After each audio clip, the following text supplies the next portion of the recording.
Today's whole focus was hamstrings. I wanted to go to the gym and I wanted to try that seated hamstring curl machine. I don't think I've ever done that in my life before. All the stuff that I read online about bodybuilding and hamstrings and whatnot, apparently the best way to go about hamstring isolation is to hit the seated hamstring curl machine.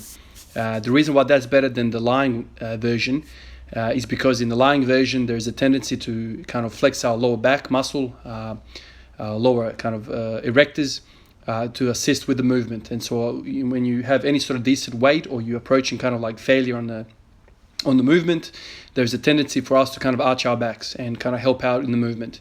When you're in the seated position, that effect is kind of removed, and all you're really doing is isolating the hamstring. Nothing else is going on. And I can tell you from doing it today, it was very true. That thing is a different beast. So anyway, today that's what was on my mind. I came in and I wanted to hit this machine as well, the staircase climber, whatever it's called, the stepper. This is also a beast of a machine. I've never done it, but it's basically kind of like hiking essentially.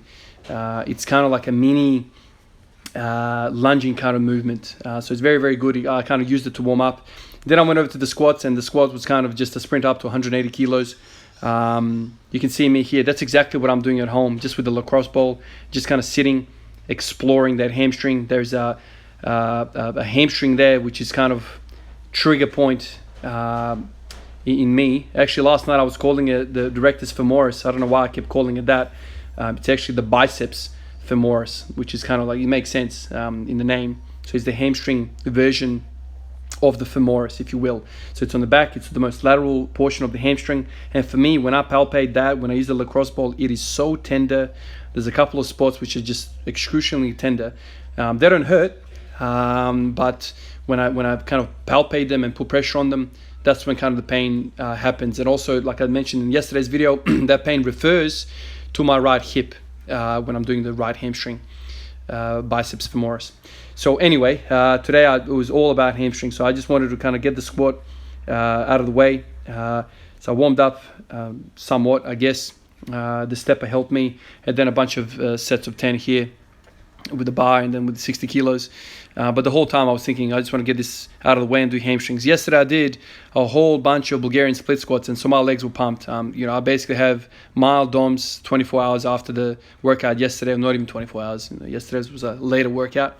And so just wanted the hamstrings. I think the hamstrings are really underrated. I've been reading a lot of stuff about them.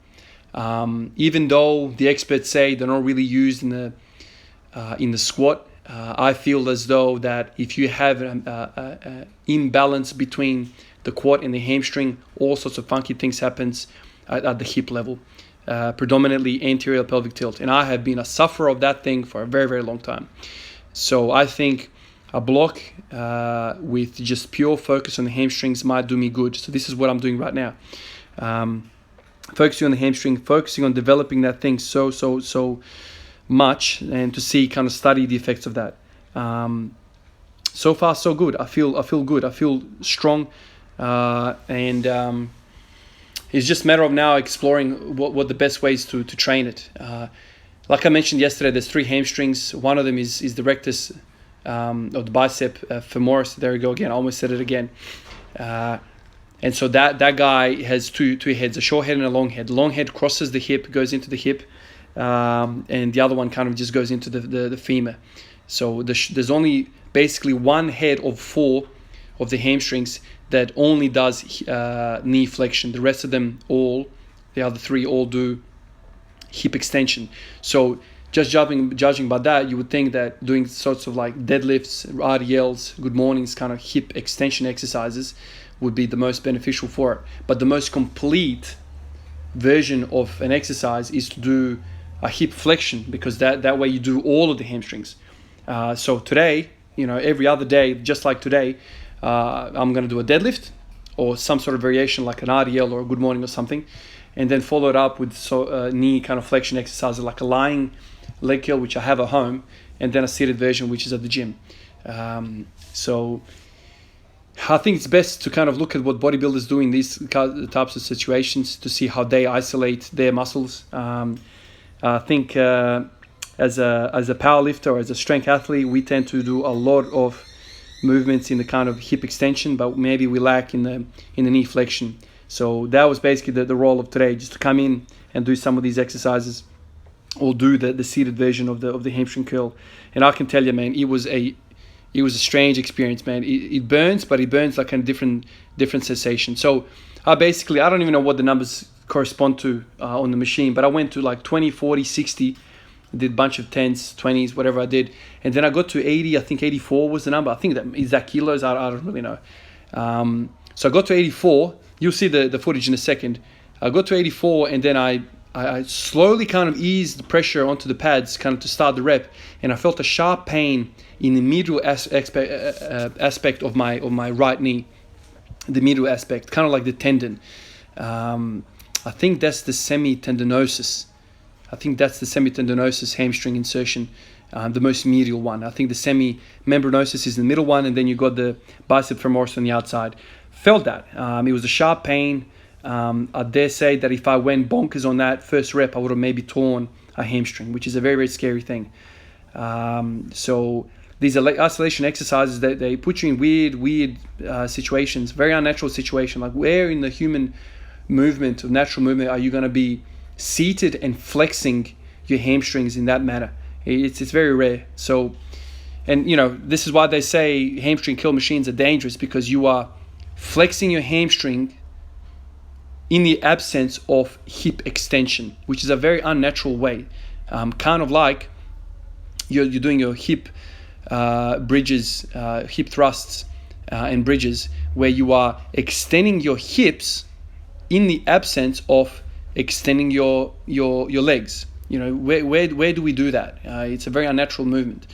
So this is why they say you need to kind of do movements where you incorporate both extension of the hip and also extension of the knee, kind of like a jumping thing, right? You're jumping. But anyway, I think it's okay if you're isolating it after you're doing big stuff like deadlifts and RDLs and whatever. So as you can see here, I did 5-plate deadlift today. My cameraman was like, dude, you should put more weight on the bar. This looked easy. It didn't feel that easy, but certainly on the camera, it kind of looks like I had a lot more in the tank, which is a positive sign, right? Because you always want to kind of feel like you're going in the right direction. But this is kind of how my lift here went. Just looks easy on camera. As I was saying to the cameraman, the bulk of my struggles with the deadlift is off the floor stuff.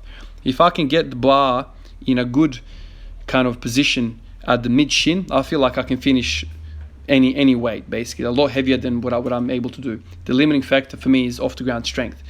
So I'll continue to work on the hamstrings, continue to work on the Bulgarian split squats. Maybe that's what's having the effect that I'm seeing with the deadlift. Looks easy. It looks like it's flying up. And this is the footage of the hamstring curl machine, the seated one. It is this really taxes you, because like I said, it removes your lower back from helping, because you're sitting in a position like your lower back is kind of rounded off. It doesn't have the leverage, if you will, to help in this movement. I really like it for that reason. It really just isolates the hamstrings. All of the heads are working. Is just be careful because it's a new type of movement, especially if you haven't done this in a while. It might seem as though you can kind of do the full rack, but I'm certainly far away from that. I was saying to the cameraman, like with the adductor machine, I can do the full rack in the adductor machine, but I can't even do like a half rack here with the hamstring curl machine. So it basically tells you just from that where my weakness is. My hamstrings have always kind of felt weak. It's weird, right? Because I've got 220 kilo deadlift, as of today. My max is 230. So you'd think that the hamstrings are strong, but some of these positions that these machines call for, I just feel so damn weak. I think this is is this the one? No, I think the following clip is me kind of just feeling that hamstring. I think it was on the right side. Scary feeling. If you do a hamstring, you're pretty much screwed. My cameraman said to me, man, just chill, man. Like, why are you pushing so hard? And to be honest with you, I wasn't feeling like I was pushing hard. It was just, okay, let's keep upping the weight. It's moving well. And then it happened. I think it was here. I just kind of slowly, so this was 80 odd. kilos or whatever it is, whatever the number is. Soon as I kind of grabbed it, I felt that right medial hamstring kind of insertion. It felt scary, sharp pain. Thank God I didn't follow through with it. So immediately after that, I dropped the weight and I just started repping it out slowly, feeling, just getting blood in there, get the blood in there. I just wanted as much blood through that, as possible. And right now, as I'm sitting here and doing this voiceover, there's no pain, there's no discomfort. So I think I've dodged a bullet. But I you guys always tell me, man, you got more weight on the bar, you can do more with the deadlift, with the squat. But I'm always cautious of these type of moments of doing an injury, because if you do an injury, man, you're pretty much screwed. You set yourself back a long way. And then, like I said to you yesterday, I'm struggling to incorporate any sort of upper body movements in my training routine. I feel buggered after these sessions, focusing so heavy on the squat. So I decided to do every single day, I'll do a little bit. So what I did here is I basically sprinted up to the top. I did 100 for one, and then I stripped the bar back to 30 kilos, and I did 50 reps. This is on the back of me discovering the Bilbo method, the Spanish fella, which had a really impressive bench press at a low body weight. So I'll see, I'll do that. It doesn't take a lot of central nervous stimulation to do 30 kilos for 50 reps. Just get the blood in there, pump something. This whole thing took like 5 minutes. So when you don't have time to do something, do a little bit of it every single day, like a 5-minute thing. And then at the end of the week, it kind of adds up and it looks like you're actually training with some sort of decent volume. But that's basically my day. I came in here just purely to do the hamstrings. A bit of a scary moment with the sharp pain, but for the most part, that's exactly what I'm doing. I'm hitting the hamstrings one day, I'm hitting the quads the following day with Bulgarian split squats. I'm trying to address the weaknesses with the hip internal rotation, which I hope the unilateral leg work is going to do. And on the other side, I'm doing hamstrings because I feel like that's a glaring weakness with me, especially kind of when I look at myself in the mirror, man. Like, I feel like there is a vacuum. Like when you look at me from the profile, there's just no hamstring there at all. So that's what I'm doing. And then 50 reps with 30 kilos bench press, which is funny. Anyway, guys, that's the workout today. I feel happy that I haven't snapped myself up.